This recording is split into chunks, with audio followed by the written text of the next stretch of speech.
Hello and welcome to Unleashed, the show that explores how to thrive as an independent professional. I'm your host, Will Bachman, and I'm here today with Ben Legg, who is the founder of the Portfolio Collective. Ben, welcome to the show. Great to be here. So, Ben, you talk about portfolio careers on your site, bringing together people with portfolio careers. What is a portfolio career? So at its very essence, a portfolio career is just that you don't have just one source of income, you have multiple sources of income. And there are lots of types, but at the one extreme, maybe the starters may have a day job with a paying side hustle, through to people who really don't have a day job, don't want a day job, and monetize their knowledge and skills in multiple ways. Okay, so say a little bit more, like what would some of those ways be? So give us maybe the mid to long list of the different types of sources of income that you see. Okay, so let's start with the types of portfolio professionals. So we kind of see them in four buckets. So there is that kind of side hustle, which basically means supplementing your day job. The second is like freelancer, where in essence, you're outsourced labor, typically for big companies, in which you kind of do professional work. There's a brief, you respond to the brief, you do the work. It could be IT, it could be design, could be whatever companies need. The third type of portfolio professional is what we call multi-hyphenates. There's some other names for those too, but people who say, I'm very happy with my life doing two or three unrelated things. I realize it's not coherent, but that's how I want to live my life. And then the fourth type of portfolio professional is what we call focused experts, in which you try and be the best at something. You can be like the most knowledgeable person on city planning. You can be a drone lawyer. You could be an expert on education, technology, investing. You pick your theme and say, I want to be the best at it. Now, clearly, all four of those types of portfolio professional can monetize in many ways. The people who monetize with the most diversity are those focused experts. Because what can you do? You can sit on boards, which might bring in a retainer of some sort, like a monthly retainer, and potentially shares. You can invest either your time or your money in return, which obviously could pay back over time. You can do consulting. You're an expert at something, so you can do consulting. You could collaborate with universities, potentially get paid to teach at universities. You can become a publisher. Have a book, a video, a podcast, and make money through those. You can own intellectual property and license it out. So it's a very long list as you become more and more of an expert as that ways to make money. Okay, so I guess under that creator category, there's like creating a course or Absolutely. creating some kind of intellectual property, digital product of some type, whether it's a download or a playbook or even an Excel spreadsheet or absolutely, yeah. Or one of our members, an example on the Excel spreadsheet, one of our members is a Brit who lives in Singapore, and he's done a lot of advertising technology and marketing technology sales roles in the past. He's now a portfolio professional, and he has built the best database of people who buy advertising and marketing technology in Asia. And he goes to European and American tech companies and says, you don't have much of a sales office in Asia. Do you want me to make some introductions? And he gets paid on a mixture of retainer and commission. So effectively, to your point, he is monetizing a spreadsheet of people who buy the right type of technology. And he's obviously, there's other extra knowledge too, like he knows how to sell it in, etc. But it's monetizing a spreadsheet. Yeah, monetizing a spreadsheet. I just in a newsletter this weekend saw an example of someone who put together a spreadsheet, like just created a spreadsheet template, right? And it was something like how to track some kind of event planning, some kind of how to track some kind of event. And it was just a template, but he put it as a lead magnet on his website and ended up getting leads that generated $1 million of business from this just spreadsheet. He wasn't selling the spreadsheet, but it was like a really impressive, really effective lead magnet. So that's a helpful overview. We can get probably into some more examples of people that you've met. Tell us a little bit about the idea behind the Portfolio Collective. You're building this community. I'd love to hear about it. Yeah, so I started my portfolio career in earnest about 2 years ago. So I've always had side hustles since I was a teenager, and they evolved. And 2 years ago, I quit my last day job and thought, and I had lots of stuff on the side. And my stuff on the side then was a little bit of angel investing, some mentoring of startup CEOs, the odd speech, the odd bit of consulting. But I had to limit myself to 5 or 6 hours a week because I had a day job. And I just thought, I like that stuff more than my day job. I'm gonna spin it up into a career. So I started, even when I finished with the day job, I thought, right, okay, I'll start finding more startups to work with. So that really at the heart of my portfolio career is helping founders build great companies. I am a builder. I am actually a civil engineer once upon a time, and I love building companies, communities, products, etc. So that was what I was doing. And then in early lockdown last year, loads of friends and family started coming to me saying, can I get some career advice? And I started talking to them one-to-one randomly and waffling a bit. But in essence, they were all asking the same question, which is, I'm done with corporate life. Your career looks kind of cool. What's it called? And what does my version of your career look like? And I didn't even have a name for it. I later realized it's called a portfolio career, but I didn't have a name. And that started off with 4 or 5 calls a week. And then for my own personal efficiency, I thought, let's make it a workshop and we can all learn from each other rather than me trying to have all the answers because I didn't have them. And then the workshop got bigger, and then I did some research and wrote some slides, and in essence, along the way, discovered that by 2030, half of all professionals would be portfolio professionals, meaning they wouldn't have a day job, they would have multiple sources of income. And I thought, wow, that's a massive shift in the way people work, and it's complicated, and people need help. And the other thing people need is community. So I interviewed loads of portfolio professionals, successful, unsuccessful, new, old, and found that beyond, obviously lots of reasons why people do it, they want freedom, etc. And then if you say, what are the worries? Number one worry is just stable income because you don't have a day job. Number 2 is loneliness. Because in a company, you have a boss, you have a team, you have an HR department, you have a finance department, someone feeds you, there's somewhere to take your dumb questions. As a portfolio professional, you don't have that. So I thought, okay, what we're going to do is we are going to, the mission of the Portfolio Collective is to help professionals launch and sustain successful portfolio careers, and we'll do it as a community. So, we don't expect anyone to have all the answers. The world's too complicated and it's changing too fast. Let's all go on a journey together. So yes, from the center, we can write training courses, we can write articles, but anyone else wants to develop a training course, go ahead. Anyone else wants to write an article, go ahead. But basically, we're all going to learn together and sort of, keep reinventing ourselves together. Tell me a little bit about the community. So I actually joined and I took a look at the website. It's beautiful, nicely done. My co-founder's a designer, so yeah, you can see. Did you build that thing from the ground up, or did you have some kind of some sort of community kind of just sort of software that you guys modified or something? It's really nice. It's kind of from the ground up, but it's based on WordPress, and with WordPress there are lots of plugins, so it's not like we've written every piece of code from scratch. But in essence, we couldn't find the right software to license. We weren't obsessed with it has to be built ourselves. We just said, okay, within this community, we want to have some amazing content and a great library. We want to have training courses. We want to have a digital community. We want people to be able to build profiles and explain who they are and what they do. We want recruiters to be able to find our members easily. And we couldn't find software that did all of that. So we said, well, if we go on WordPress, we can either build it ourselves or build plugins.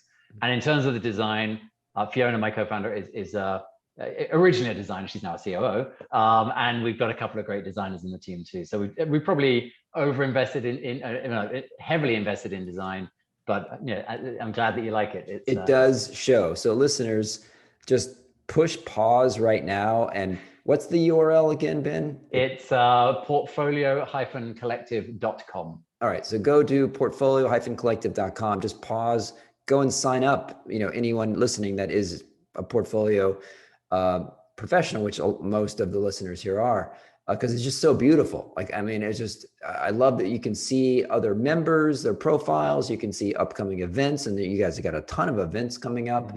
And I think there's some classes and so forth that you can take and workshops. So Really nicely done. So tell me, like, what's the full range of activities and things that you're doing now? If someone's a member of the Portfolio Collective, what do they get? Yeah, so there's stuff that we organize, but there's so much stuff going on that we don't even know about. That's the point of the community.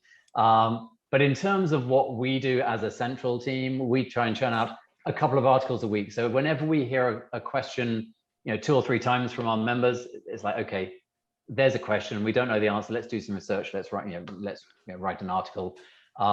We've done some podcasts too, just interviews with people who have portfolio careers. We've got plans for more. So there's an element of there's a steady stream of content. So if someone wants to see that, you can go to the insights section of the website or sign up to the newsletter and dig around with that. Then there's events. As you say, there's a lot. There's 4 or 5 events a week run from the center. And it's anything from like a deep dive into certain subjects, like problems that people have. Tomorrow we have community networking. We do fireside chats on different subjects. There's how do you get the most out of the site session every week. So sort of different things like that. We have training courses. The main one is called the Catapult course that helps you basically launch a portfolio career really thoroughly, going through the core 8 modules of what it takes to launch a portfolio career. We've got masterclasses. Right now it's 1, but there's plans for more. That one that's live is on personal branding. And coming soon, there's also jobs. So we get lots of recruiters, headhunters, often well-funded startups come to the site looking for portfolio professionals. And it's not perfect yet. Not everyone's completed their profile. The site search is a little not as good as it should be, but basically that's going to get a serious polish as well. So there's a lot of stuff going on. And a really cool thing that I'm quite excited about, but probably next year, just in terms of engineering time, is we get a lot of requests from our members to effectively build virtual companies.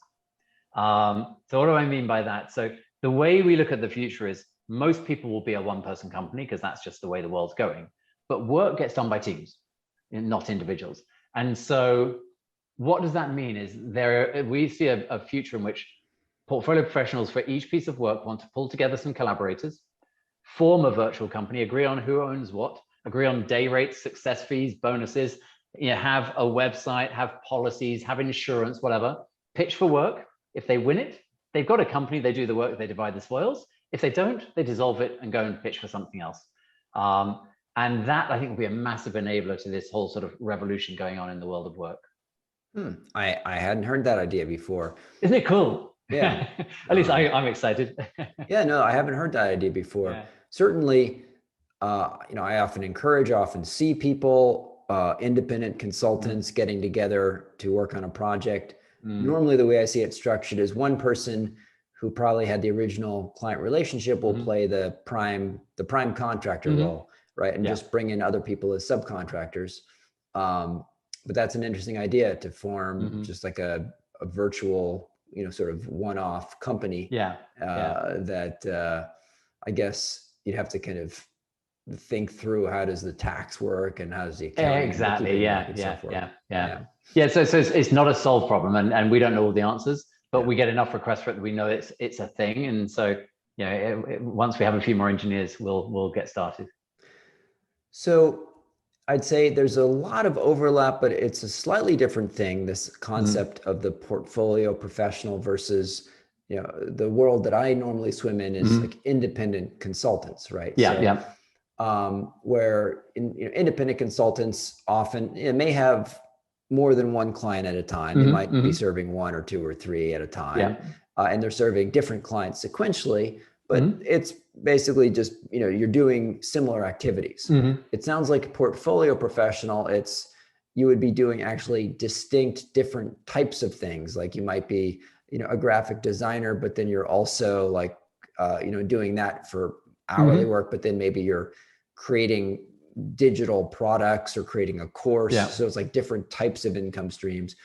Tell us a little bit, what are the types of questions that you see from portfolio professionals? I'm just across any topic, but I'm curious what sort of questions you're seeing. It's so many. So you're right. I mean, the world of let's say independent professionals is I think a subset of portfolio professionals, because in essence they're aligned. And the dream is to monetize your knowledge and skills in multiple ways, and ideally monetize sometimes when you're asleep, not just when you're working. Yeah. So that's kind of the dream, and that's what we try and set up. In terms of questions, they're really pragmatic sometimes, like what's the best bank account for a portfolio professional? I'm building a website. What's the best platform? I need to get my website on page 1 of Google. That's a lot more complicated, but how do I do that? How do I polish my LinkedIn profile? How do I win work? A really big one is how much should I charge? And how should I charge? Not just how much. Massive question, and we could talk about that for hours. A big theme is how do I land a non-executive director job? A lot of people see that as the pinnacle of a portfolio career. What I would say is you shouldn't obsess over it, because very few people make a whole career out of it, but it's quite cool to land one here and there. Yeah. So what else? Other questions? I personal branding in general. How do I tell my story? Is a big one. I would think that a big question, which, once you go beyond doing one thing, so, doing, let's say I'm a management consultant, or, I do strategy consulting. I can imagine one question, and I've actually received this, is how to manage, let's say, a LinkedIn profile and other types of online personas.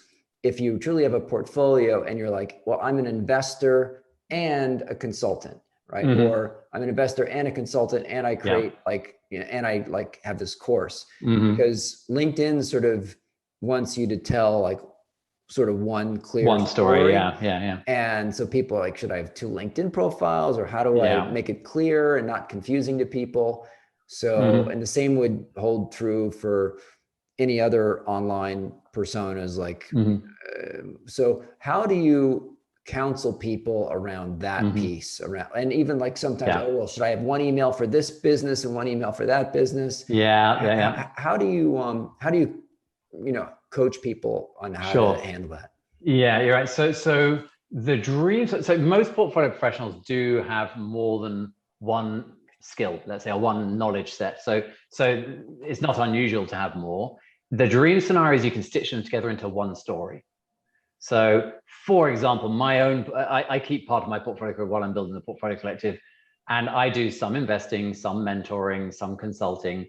So there are different streams, but in essence, my story is I help founders build great companies. Now, you can do that by investing or by mentoring or consulting. So there is still a theme there, and that helps with a coherent story. So if you can find that coherent story, that's the best way, because then everything makes sense. It stitches together in ways that doesn't look flaky or disorganized. If you can't do that, what we typically advise people on their LinkedIn is pick the one that you're going to do, you're going to make the most money from, or do the most biz dev. What's the thing that will open a door? So for example, we've got a member who is definitely a multi-hyphenate and has multiple strings to her bow. She is a career counselor at Oxford University. She is a startup lawyer, and she is a circus entertainer. That it's hard to stitch those 3 together into one story, other than she's Lara and she's cool. So if you think about that, the day job, she doesn't need heavily on her LinkedIn, because it's a day job, she's got it, and she's not going to get fired because she's a good counselor. The circus entertainer probably won't make her much money, but it's a great way to get fit and make a bit of money on the side. But the startup lawyer is the one that she will push on LinkedIn, because that's where she will win clients and stand out. So that's kind of like the lead theme. And the other stuff is in there. And depending on how you look at people, when I look at people who have an interesting sideline, I think they're probably a cool person to know. One of our own team at the Portfolio Collective, she was a portfolio professional, kind of still is. She's primarily a writer. She also runs gin workshops. When I saw that on her LinkedIn, I thought she's probably a cool person to know. I mean, gym workshops kind of quirky. So I think there's nothing wrong with the odd interesting side thing, but you're absolutely right. You don't want to look flaky, like, I can do this and this and this and this and this and this and this, because then you assume that you're a B grade at everything.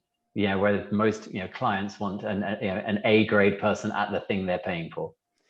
Yeah, my concern when I see that, if it just causes confusion, if someone hasn't articulated it on LinkedIn, like if someone in my world is an independent consultant and they're looking for a project, but then you go on LinkedIn and it's not like, maybe they've listed some full-time job, but it's not clear if they're still in it.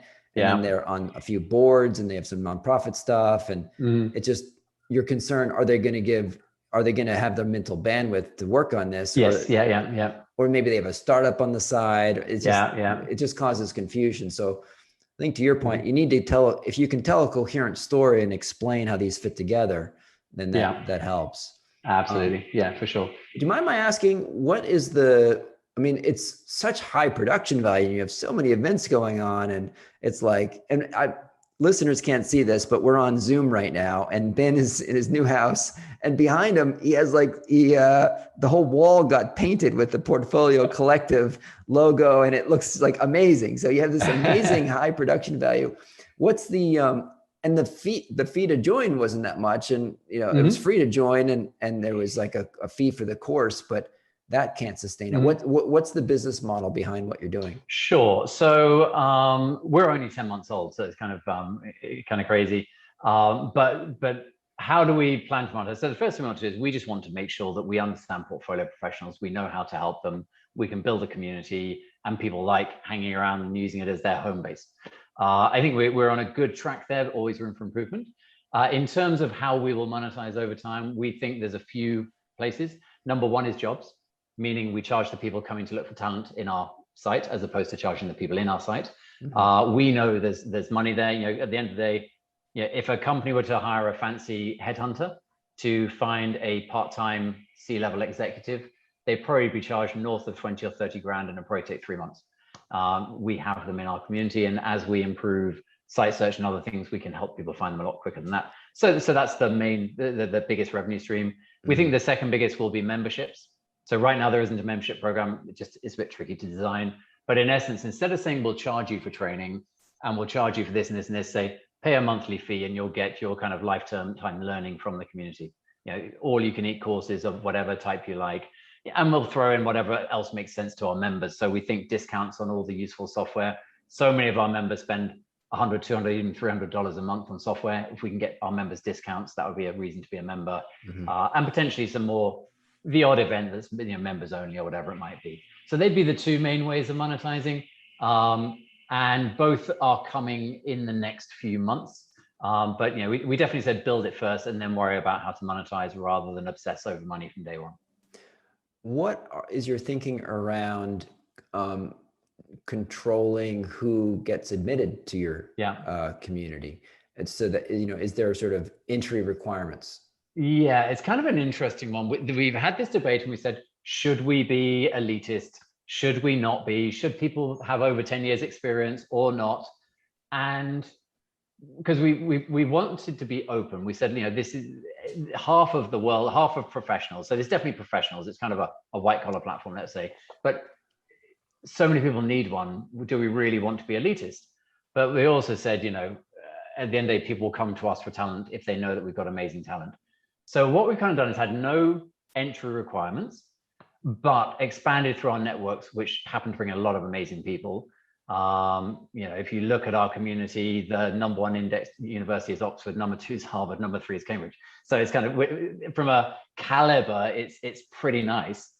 But that doesn't mean we need to start having entry bars, because the way we look at it, if we think about the future of work as collaboration of teams, a team in which every single person has to come from an Ivy League university may not have the right skills. Because you might want that logo designer, you might want the writer, you might want the person who dropped out of university to build a startup. And so the diversity is good. And so in essence, we're saying anyone can join. Clearly, to pass a course, you need to have a certain level of dedication and professionalism, but anyone can join, anyone can pay, anyone can attend events. And the standards kick in as people start taking courses, getting badges or whatever it is we do to kind of say there's a badge of quality there. Because there is the other side. And we at the end of the day, we're all about the portfolio professional, and we want to help everyone have a better career. But when people come to us looking for talent, people don't want to hire flaky people. So, how do we filter out flaky, as it were? And that could be a mixture of reviews, qualifications, etc. So that's stuff that we're working out as we go. We were also worried that some people come in and be like really salesy or just annoying. We've had like 2 or 3 in 10 months, and the community kind of blanks them. So you kind of got to be nice to just to get anything done.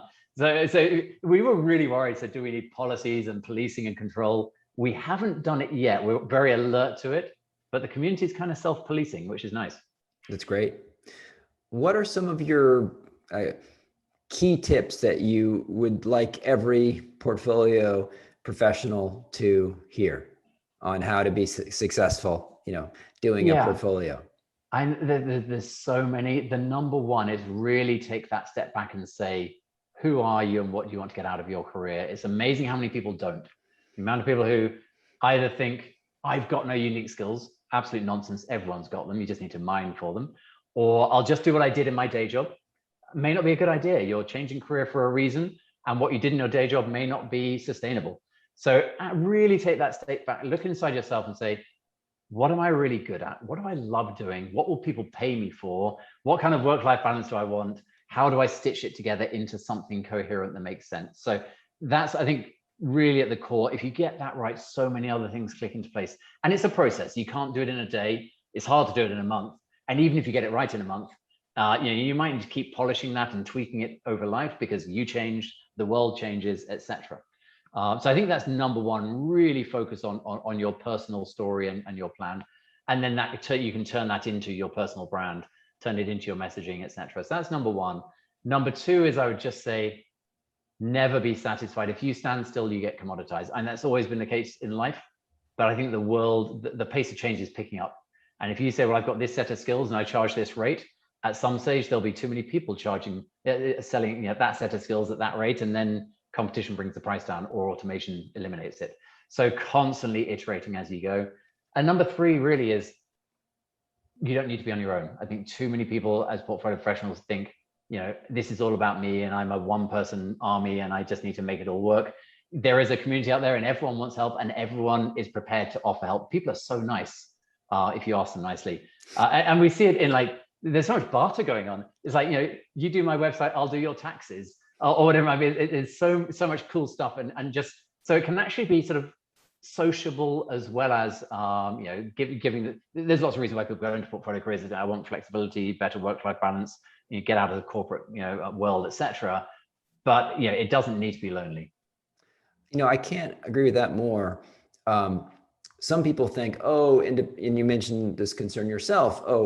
I don't, it might be lonely being an independent professional or, portfolio professional, your term. But what I found is that at least when I was at McKinsey, my world was sort of bounded by interacting with the clients that I was serving and McKinsey, right? And that was kind of it, because there's so much people to kind of connect with within the firm.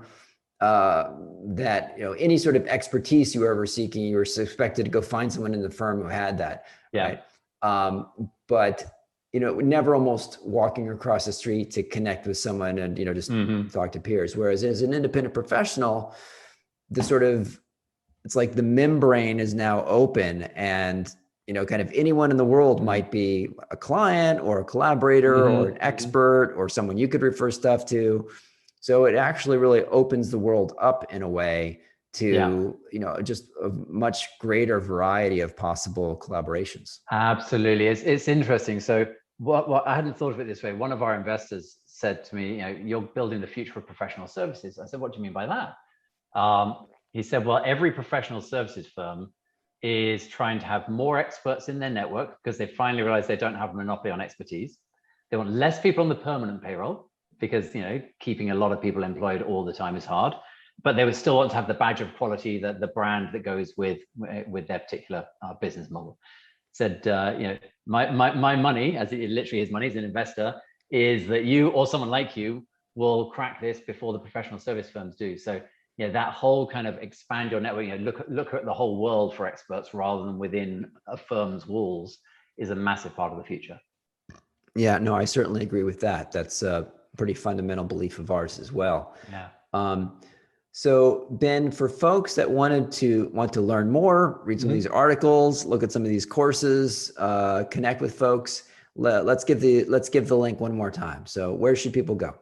It's portfolio-collective.com. And if you want somewhere nice to start, I do that same workshop every Wednesday that I've been doing since the start of lockdown in March 2020. It's called the Portfolio Career Workshop, and it's a good starting point. Fantastic. So check that out, and we'll include that link in the show notes. Ben, thanks so much for being on the show today. A pleasure. Thank you.